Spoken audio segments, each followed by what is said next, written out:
I am not a fan of corporate politics. I do not enjoy it. I do not find it fun. However, I have learned to be very good at it because I am not going to let corporate politics be the reason that my career stops. And that's the attitude that you have to have in order to be successful in a lot of companies. You don't have to enjoy it. You don't have to be cutthroat and inauthentic and like crazy. Right? Let's not take this too far. But you need to be able to read a room, know who's playing politics, know what to tell people and what not to tell people, and how to be careful. So if you are in a situation where your boss is playing a lot of politics inter-team, so I'm not talking about your boss is playing politics with this other division and trying to steal their scope so that you guys can grow. None of that. Okay. That is a totally separate episode. But if your boss in your team is playing politics, this could look like pitting internal team members against each other, like assigning you both the same project and then picking who's best, or, oh, you can't do this, so-and-so is working on it. If your boss is giving you feedback that they're telling other people who are your peers, and if they are hiding information from you that is critical for your job success, your boss is playing inter-team politics. Welcome back to this episode of Secrets of the Career Game. So many people are trying to navigate a corporate world that is laden with secrets, cleverly hidden, and unspoken rules to a game that most employees don't even know that they're playing. On this podcast, we try to give you a peek behind the curtains and some tips and tricks to ultimately make you successful in your career and help you progress a little bit faster. Today's episode, we are talking about something that has been coming up a lot lately. We are going to be talking about dealing with difficult bosses. So there's a few different types of difficult bosses we're going to touch on today. There's also a few different components that come into play when we are thinking of a job change or the job market. So we're going to talk through those as well, and then give some advice on really what you can do to better your working situation when you are in survival mode. So to kick things off, back in especially 2020, we saw people jumping from job to job and they were taking huge increases, right? Especially big tech. There were people offering astronomical amounts of money for developer engineers. People were jumping from company to company, and we were seeing that salary really increase very quickly. What we're starting to see now as we come into 2025 is people are still changing jobs, doing job hop, but the salary increases are significantly less. They're still going up, but not as much as they were. But we're seeing people leave their companies for reasons other than just to jump their salary. They're leaving for reasons like they have a difficult boss, they don't get along with their coworkers, the stress of their role is too high, there's no work-life balance. And we're starting to see a more holistic view of what does it mean to find job satisfaction, right? If we think back to the 80s and 90s, it was more like work hard, get promoted, become a director, make a bunch of money so that you can provide for your family. As we went into the 2000s, we started to see a shift of like that plus DEI, mental health, work-life balance. Now we're seeing a shift where like people are actually turning down management jobs because they don't want the stress of having to manage other people, especially a trend we're seeing in Gen Z.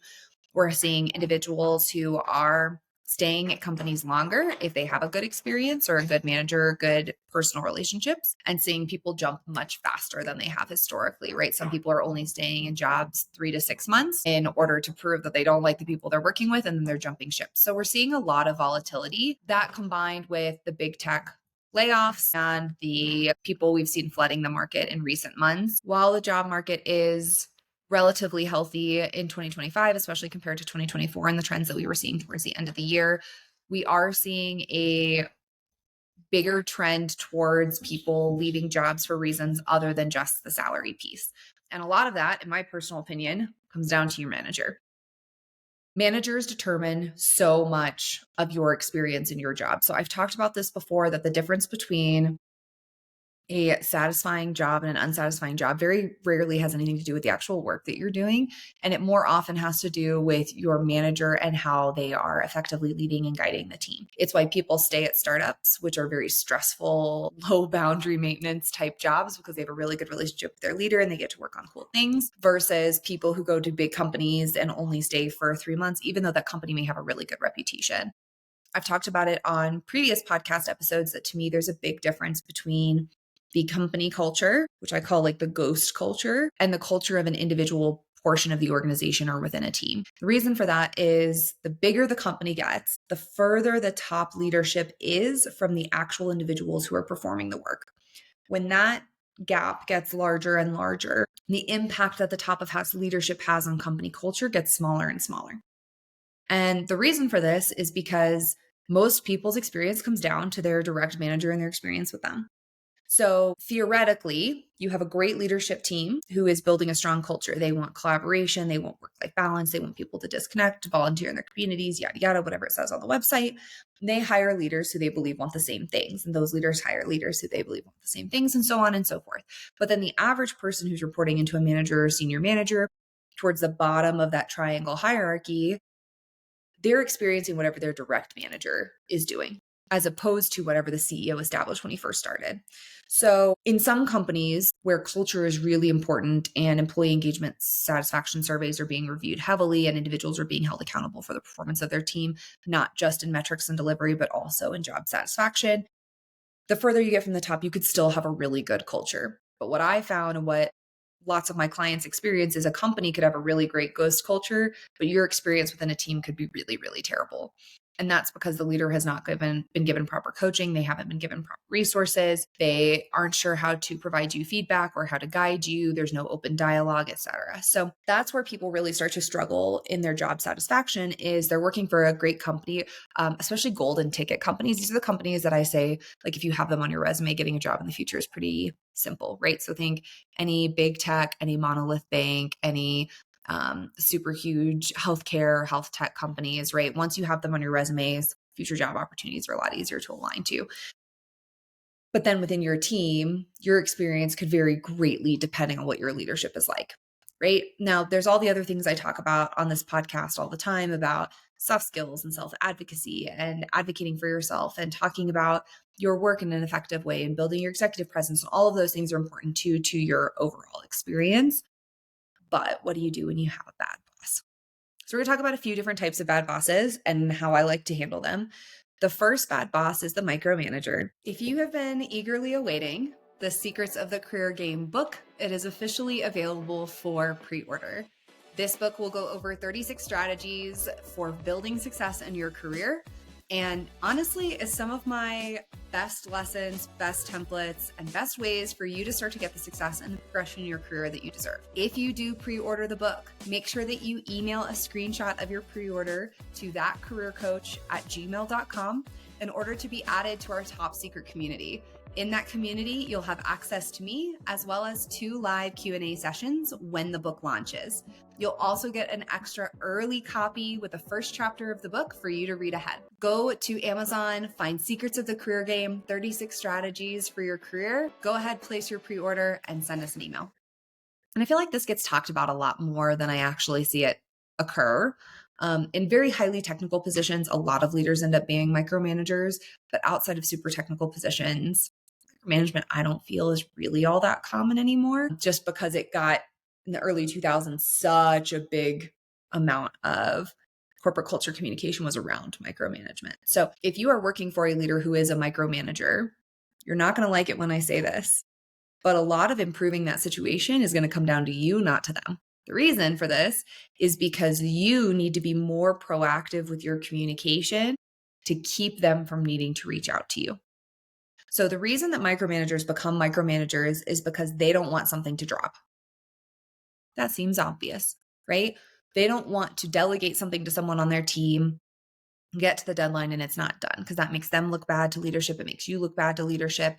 And so what they're trying to do is they're trying to stay on top of what they've assigned you so that by the time it gets to leadership, it's in a really good place and you both look good, or at least they look good. That's another management type we'll talk about. So micromanagement comes from a really good place of really not wanting to make your employees super miserable. It just has a really adverse reaction. So if you're the employee who is being micromanaged, you need to be doing things like providing regular updates to your leadership of what's going on. You need to be proactively reaching out to them to give them updates on things that might happen. We're going to come back to that. And you need to have some type of template or tracker where they have easy visibility into what you're doing. I know that this sounds like more effort than it's worth, but it is going to improve your experience. So for example, you could create a Trello or a Jira board where you're tracking all the tasks you're working on with statuses so that your manager can go in and see it at any time. You could have an Excel sheet. You could send a weekly email. A lot of people on my team I have send me weekly updates of like, hey, this is what's going on in my team. This is what we're working on. These are the accomplishments. Frankly, because I'm not a micromanager and I have no idea. Okay. So I need that structure, right? If you're dealing with a micromanager, proactive updates are going to help head them off at the pass because they don't need to reach out to you, ask what's going on. They already know. The second thing is that when you are encountering situations where things are going wrong or might go wrong, most people have a tendency to keep those things to ourselves. If we can fix it before my boss finds out, they'll never know something happened. If I can fix it before it becomes an issue, then my boss will never know. If I can handle this person who is causing a lot of issues and I don't have to bother my boss, that's better. But the reality is at some point, one of those things is going to slip through the cracks and make its way to your boss without you getting to them first. And that's going to look really, really, really bad. Okay. I'll give examples. You have a meeting and somebody gets really heated with you and they're very argumentative and you guys need to table the meeting to pick back up in another week. You don't tell your boss because you're like, hey, nothing bad happened. It's fine. We're going to pick it up in a week. We have a path forward. That person then goes to your boss and complains about you. Kendall was really difficult in this meeting. We weren't able to get anything done. We had to push the meeting out a week. That's not great, right? Now your boss has no idea that that happened. They're finding out from this other person. Second is we find an issue in a report or in some type of thing we've produced, a campaign, an email, something where we catch that there was a typo or there was a data issue, but it had already been sent out. Most people will either try to recall the message or they'll respond just to the person they sent it to and say, hey, there was an issue in this report. Just want to let you know, I've already gone ahead and fixed it. Here he is. You need to let your boss know. This is a CYA. You go to your boss and you say, hey, I want to give you a heads up. I sent out this report. I quickly found an issue. I've already remediated the issue and sent it to the person. Wanted you to be aware in case it came up. That way, if that person goes to your boss and says, hey, Kendall messed up on this report, your boss is not surprised. And they can say, yeah, I understand that. Sorry about that. It sounds like she already fixed it though for you. Did you end up getting what you need? They can have your defense instead of coming back to you on the offense. These CYAs are so important. And especially people who are junior in their careers don't do this. They think, oh, I'll hide it. Nobody will know. Nobody will see. And then inevitably it gets to your boss or it gets to your boss's boss or it gets escalated up some chain. And then you look really bad because you didn't warn your leadership it was coming. Okay. There are things all the time that I will go to my boss and say, hey, there's no action for you on this. I just want you to be aware. I had a conversation with this person. This is how they're thinking about this. Right now, there's no action for us, but it is something that could come our way in the future, right? Giving an update of increasing demands on capacity. Hey, I had a meeting with this person and it was kind of a difficult conversation. Here's how I handled it. Want you to be aware. The benefit of doing these types of awareness updates is because then your boss is never blindsided. If their boss comes to them and says, hey, I heard Kendall got into an altercation with somebody and your boss has no idea what happened, they're going to be like, oh my gosh, I'm so sorry. I'll definitely talk to her. I can't believe that happened. Then they're coming at you. They're very offensive. They're upset. They're coming at you with all this different evidence. And you're like, no, that's not what happened at all. But you didn't defend yourself proactively. So the big thing with a micromanager is that you need to proactively inform. What are you working on? What's the status? What are the roadblocks? What are potential risks? What are issues that have occurred? They need to know those things proactively from you in order to be able to trust you in return. So when it comes to micromanagement, a lot of it's actually going to be on you to update them. Now, I'm not saying that this will necessarily get them to ask for less updates. Generally, it does. I've seen this work in a million different situations where generally they back off, they start to trust you more. But what I can tell you is it will make it way less friction to work with them. They'll start to trust you more. They'll give you more tasks. They'll micromanage you less. They'll take your word for things more often. Over time, that's the way to improve that relationship. The second type of boss is a type of boss who takes credit for your work. So sometimes this boss and the micromanagement boss are the same boss, which is why we're going to go from one to the other, where you do all this work, you're creating all of this stuff, you send it to your boss, you never see it again, and yet your boss took it up the chain to 52 million people and you never hear about it again. It can be really frustrating and it can really hurt your visibility, your career progression, your ability to self-advocate. It does a lot of things. With that type of boss, the best thing you can do for your career is build your network tree. So I've talked about your network tree before on other podcast episodes. If you're not watching the video, you can't see my hands doing this weird tree situation that it's doing. But basically, your boss and your boss's boss are the tree trunk of your network at any job, because ultimately they do have a lot of impact on your success in your career. But the branches with all the leaves, all those other relationships you build, that is actually what makes your tree flourish. That's actually what's going to help you grow. A tree cannot grow if it has no leaves and it can't get any sunlight and therefore cannot grow. You're all following me now. Okay. It was an analogy. Made sense in my head. All right. When you are building relationships with your network, it needs to be broader than your tree trunk, meaning your boss and your skip level cannot be the only people with whom you communicate. You need to build relationships with your boss's peers. You need to build relationships with your peers. You need to build relationships with the influencers across your organization. They might be your same level. They might be more junior. They might be more senior. But when they talk, everybody else shuts up and listens, right? You need to be building relationships with this broader tree in order to get credit for the work that you're doing, especially when you work for a stealing credit boss, right? Because if you're doing the work and then you're talking to your boss's peer and you're like, oh, it's been so interesting, this work we've been doing on AI.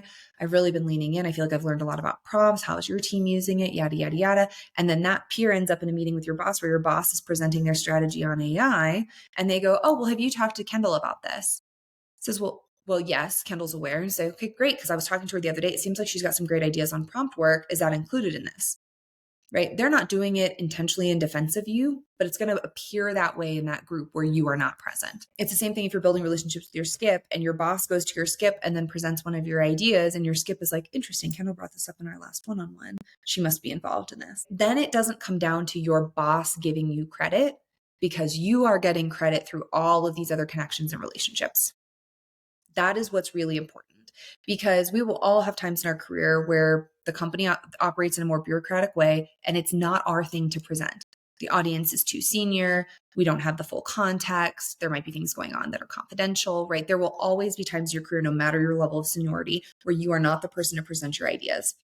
The way you get credit for those ideas is you build relationships with the other individuals who are going to be in that room. And as a result, they know you did the work. Now, what I do not mean is you build a relationship with your boss's boss and your boss's peer, and you're like, Steve stole credit for my work and ran off with my presentation. No, that's not what I'm talking about. But I'm talking about, hey, Steve, I'm working on this project on AI. I'd love some of your feedback. Here are some of the things I'm thinking. Is there anything you can see that I'm missing?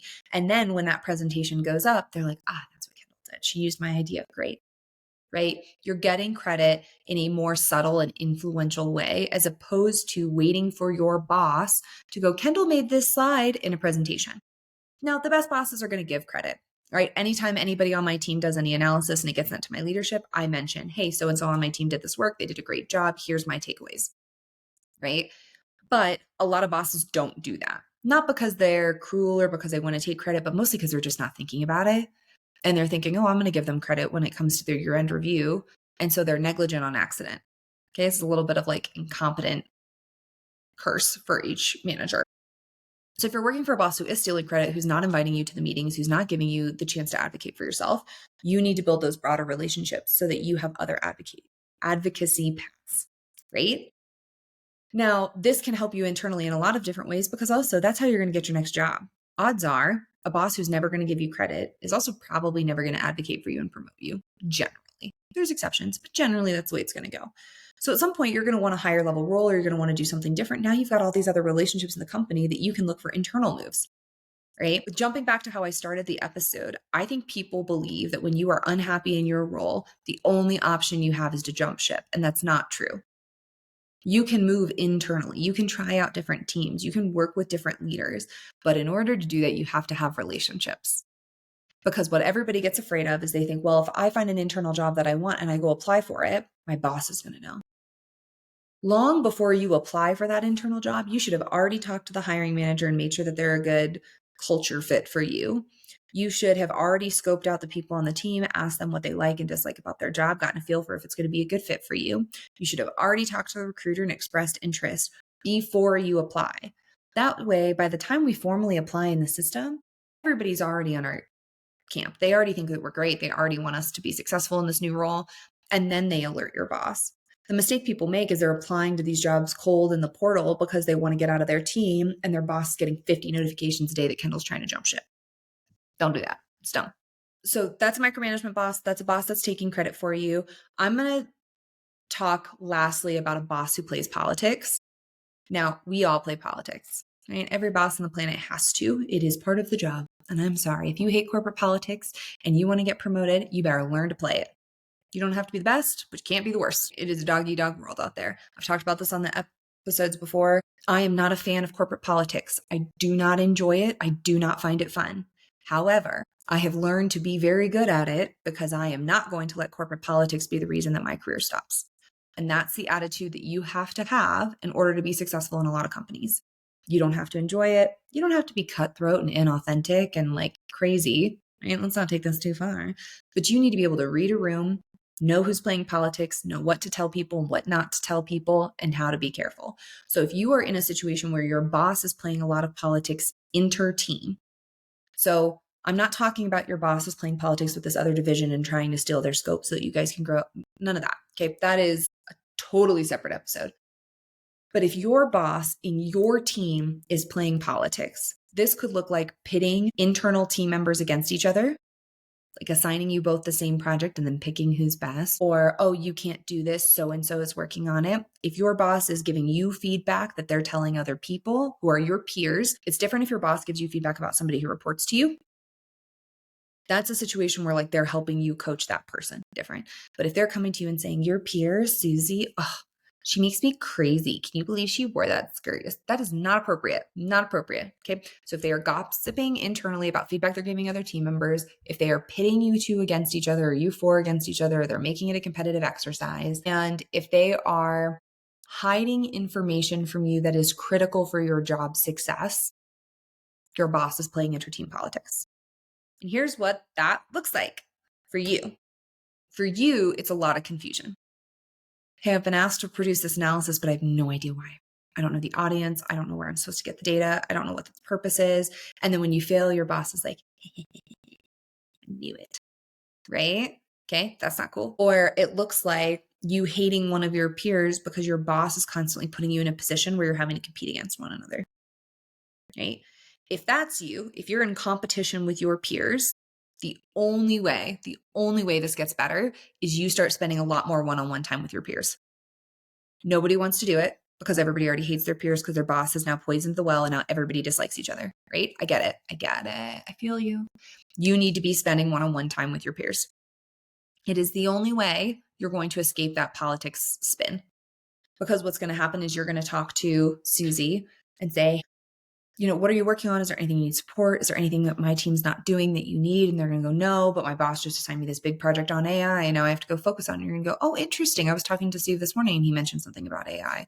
Are you running point on that? And they're like, well, I was going to. I think it makes more sense for it to live in my team. And you're like, cool, yeah, you run point on that. I'll let Steve know that you and I connected and that you're going to run this. That way I'm not stepping on your toes. Now we're building trust. Now we're building good relationship. Now she's going to be willing to step out of your space when something else comes out in the future. Now you're willing to step out of her space and give her scope, and you're able to function much more effectively. I've had a client come to me where this is the exact situation that was happening. They finally started repairing that relationship. They all got into a room. Boss assigned person A a task that very clearly should have lived with person B. And for the first time in years, person A goes, I actually really don't think that's my space. Isn't that person B's? Tell me that that's not a better experience for you as the individual than getting sucked into politics with your boss, right? So the only way to overcome that is more time with your peers. All right. If your boss is gossiping about other people on the team, the only way around that is to shut that down, right? It is uncomfortable, but to say, I haven't really seen that with this person, but it seems like something that you guys will probably talk about in your one-on-one. Let your boss know that you are not that person that they should be gossiping with. Now, don't be like, don't gossip to me about Steve, right? That's not going to end well for you. But we could say like, hey, I haven't noticed Steve doing that, but I'm sure it's something that you're going to bring up in your one-on-one, and then change topics. Redirect, hey, I needed your help with this, or hey, I wanted to bring up this thing. Hey, do you have time to give me advice on this? Repurpose, right? So that's politics where they're pitting you guys against each other. They're starting to gossip about other people in the team. None of that is healthy. Right? There are situations where I have given my leadership team, hey, I want to let you know this is a situation with somebody on one of your teams. Here's how I'm handling it, because they need to be aware so that they don't say the wrong thing or they don't misstep. There are times where you will go to your leaders and tell them things about people on their team. There is no situation where you should go to one leader and go, well, your peer didn't do this very well. I don't want you to make the same mistake. No, absolutely not. Okay. So these are 3 different types of difficult bosses. They can make your situation really negative. As I mentioned, if you're in these, there are certain things you can do to mitigate the problem and make it more survivable, right? So that you can last until you can find that next opportunity. Now, an internal transfer is always going to be a shorter time period to land that next role. than if you're looking externally. Especially with a job market that's really volatile like today's, internal may be a better fit for you. So when you're in survival mode, we're going to look for internal opportunities first because it's going to be faster. Then we're going to look for external opportunities, starting with our network, people who've worked for our same company or who worked with us in the past, who've moved on to some other company. We're going to pick their brain, get to know them, build a relationship with them so that we can then potentially ask for a referral. And then you're going to go cold to market where you're just applying for jobs. That is the stack rank of how you're going to get out of a difficult situation. But I would say when clients come to me, there's probably about 30% of the time where I'm like, this is really bad and you need to move on to something else. But I would say that there's 50% of the time where I'm like, hey, this is actually more of like a managing up issue, or we could learn a skill, we could effectively navigate it, we could improve it. We just need the right tools. So make sure that you're assessing your situation holistically and without a dire influence so that you can determine, is this actually something that's holding me back, or is this something that I can manage well moving forward? Hopefully you guys liked today's episode. If you did, go ahead and rate us 5 stars. Leave any questions that you have for me in the comments below. But additionally, make sure that you have pre-ordered your copy of Secrets of the Career Game. My book is coming out May 13th. We're super excited about it. If you send me a picture of that receipt, then I will send you a early chapter and get you added to a secret group where we're talking about it. Additionally, make sure you're following me on Instagram at @thatcareercoach_ and send me the word tracker if you are interested in getting a free accomplishments tracker that will help you advocate for yourself better with your boss. Otherwise, thank you guys so much for tuning in, and we will chat again next week.